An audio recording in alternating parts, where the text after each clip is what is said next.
warahmatullahi wabarakatuh. Perkenalkan, nama saya Dini Septiani Putri dengan NIM 2313130, program studi Akidah dan Filsafat Islam kelas 5B. Hobi saya yaitu memasak. Pada video ini saya akan menyampaikan learning journal mata kuliah Filsafat Sosial dan Politik dengan dua pembahasan utama, yaitu Panoptikon menurut Jeremy Bentham dan Kedaulatan Negara di Era Globalisasi. Yang pertama itu apa itu Panoptikon Jeremy Bentham dan cara kerjanya. Panoptikon adalah konsep bangunan penjara yang dikenalkan oleh Jeremy Bentham, seorang filsuf multiternisme. Panoptikon dirancang dengan menara pengawas di tengah, sementara para tahanan berada di sel-sel melingkar di sekelilingnya. Cara kerja Panoptikon adalah pengawasan yang tidak selalu terlihat. Para tahanan tidak tahu kapan mereka diawasi, sehingga mereka mengawasi diri sendiri. Dengan demikian, kontrol tidak dilakukan dengan cara kekerasan, tetapi melalui kesadaran dan ketakutan akan pengawasan. Konsep ini kemudian dikembang menjadi simbol cara kerja kekuasaan modern, di mana kekuasaan tidak selalu menindas secara fisik, tetapi mengontrol perilaku manusia melalui sistem, aturan, dan pengawasan. Yang kedua adalah Panoptikon sebagai simbol cara kerja kekuasaannya.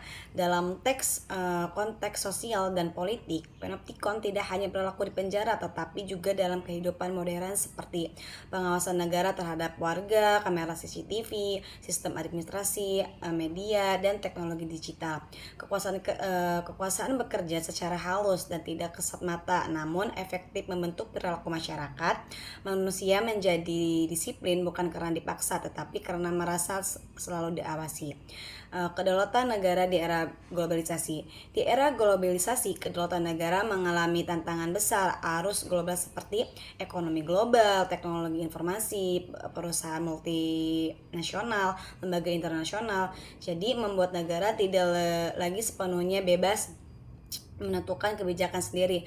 Negara harus menyesuaikan diri dengan utama global, pasar internasional, tekanan politik di luar negeri. Namun kedaulatan negara tidak sepenuhnya hilang, melainkan berubah bentuk. Negara tetap berdaulat, tetapi harus mampu bernegosiasi dan beradaptasi dalam sistem global.